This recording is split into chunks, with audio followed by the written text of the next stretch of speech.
ಕೃಷ್ಣ ನಡೆದರೆ ಸಂಕಷ್ಟ ಮತ್ತೊಂದಿಲ್ಲ ಅಂತ ಒಂದು ಹಾಡಿದೆ. ಆ ಹಾಡು ನನಗೆ ಪೂರ ಬರಲ್ಲ, ಬಹುಶಃ ಇದು ಗೊತ್ತಿರೋದೇ ಗೊತ್ತಿರ್ಬೋದು. ಸರ್ವಂ ಕೃಷ್ಣಂ ಅಂತ ಒಂದು ಮಾತಿದೆ. ನಾನು ಮಹಾಭಾರತ ಓದುವಾಗ ಕಡೆಯ ಭಾಗದಲ್ಲಿ ಒಂದು ಭಾಗ ನನಗೆ ತುಂಬ ಇಷ್ಟವಾಯಿತು. ಮಹಾಭಾರತ ಯುದ್ಧ ಮುಗಿದಿದೆ, ಪಾಂಡವರು ಎಲ್ಲರೂ ಕೂಡ ಹಿಮಾಲಯ ಹತ್ರ ಹೊರಟಿದ್ದಾರೆ. ಆದರೆ ಅರ್ಜುನನಿಗೆ ಒಂದು ಆಸೆ ಹುಟ್ಟುತ್ತೆ. ಅವನು ತುಂಬ ಆಸೆ ಬರ್ತಾರೆ, ಏನಾದರೂ ಮಾಡಿ ನಾನು ಮತ್ತೆ ಈ ಭರತಖಂಡವನ್ನು ಆಳಬೇಕು ಅಂತೇಳಿ ಕೃಷ್ಣನ ಆಶೀರ್ವಾದ ಪಡೆಯಬೇಕು ಅಂತೇಳಿ ಕೃಷ್ಣನ ಹತ್ರ ಹೋಗ್ತಾನೆ. ಕೃಷ್ಣ ಹೇಳ್ತಾನೆ, ಇಲ್ಲ, ನನ್ನ ಅವಧಿ ಮುಗಿದಿದೆ, ನಾನು ಸೂರ್ಯಾಸ್ತಮ ಆದ ತಕ್ಷಣ ನಾನು ದೇಹತ್ಯಾಗ ಮಾಡ್ತಾ ಇದ್ದೀನಿ. ಇನ್ನು 9 ದಿವಸಕ್ಕೆ ಮಧುರ ಸಮುದ್ರದ ಪಾಲಾಗುತ್ತೆ. ಈ ಕಾರಣದಿಂದ ನೀನು ಪಾಂಡವರ ಜೊತೆಗೆ ಹಿಮಾಲಯಕ್ಕೆ ಹೊರಡು ಅಂತ ಹೇಳ್ತಾನೆ.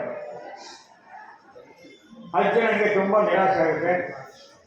ಬರ್ತಾ ದಾರಿಯಲ್ಲಿ ಯದುವಂಶದ ಜನರ ಮೇಲೆ ಕಾಡಿನ ರಕ್ಕಸರು ಅತ್ಯಾಚಾರ ಮಾಡ್ತಾ ಇರ್ತಾರೆ. ಅವರೆಲ್ಲರೂ ಕೂಡ ಕೂಗ್ತಾರೆ ಸಹಾಯಕ್ಕೋಸ್ಕರ. ಅರ್ಜುನ ಹೋಗ್ತಾನೆ, ಆದರೆ ಅರ್ಜುನನಿಗೆ ಏನೂ ಮಾಡೋಕ್ಕಾಗಲ್ಲ. ಕೃಷ್ಣನ ಒಂದು ಬಲ ಇಲ್ಲದೆ ಅವನ ಒಂದು ಅಡಿನೂ ಹೇಳಕ್ಕೆ ಸಾಧ್ಯವಾಗಿಲ್ಲ. ಕೃಷ್ಣ ಯಾವಾಗ ಅಷ್ಟಂಗತನ ಆಗ್ತಾನೋ ಅರ್ಜುನನ ಬಲ ಪೂರ್ಣ ಹೊರಟೋಗಿರುತ್ತೆ. ಅಂದರೆ ಮಹಾಭಾರತ ಯುದ್ಧ ಏನು ನಡೆದಿದೆ ಅದು ಸಂಪೂರ್ಣವಾಗಿ ಕೃಷ್ಣನ ಬಲದಿಂದ. ಅದಕ್ಕೆ ಹೇಳಿದೆ ನಾವು ಮಾತನ್ನ, ಕೃಷ್ಣನ ಆಶೀರ್ವಾದ ಇದ್ದರೆ ನಾವು ಏನನ್ನು ಬೇಕಾದರೂ ಪಡಿಬೋದು. ಇಂಥ ಒಂದು ಸಂದೇಶವನ್ನು ನಮ್ಮ ಸೋಮೇಶ್ವರ ವಿದ್ಯಾಲಯದಲ್ಲಿ ಮಕ್ಕಳ ಮೂಲಕ ನಾವು ತಿಳಿಸ್ತಾ ಇದ್ದೇವೆ.